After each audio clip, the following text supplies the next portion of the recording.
Hi, this is Doreen Lindgren again, and I want to talk a little bit about the different strokes that you're going to be using with a digital machine. There are basically 4 different ways that we input ink or pigment into the skin. One is just doing what they call pointillism. Pointillism is just dot, dot, dot. That's all pointillism is. Now, when you want to do a linear line, like a lip liner or an eyeliner, you simply want to take your needle, and do a cha-cha. 1, 2, 3. Push, 1, 2, 3.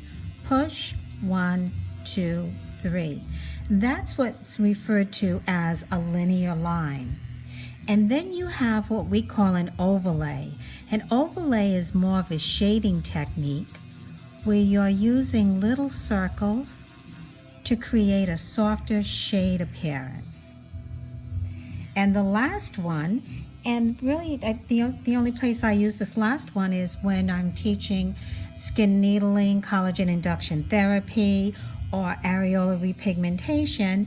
It's just called stippling, where you're going in a lot of different directions like this. It's sometimes used on hair, but you have to be very careful with that. And that's called stippling. So those are your 4 different lines that you use with your machine. Again, it's pointillism, linear lines, overlay, and stippling. Thanks, and I hope you stay tuned for your next tip.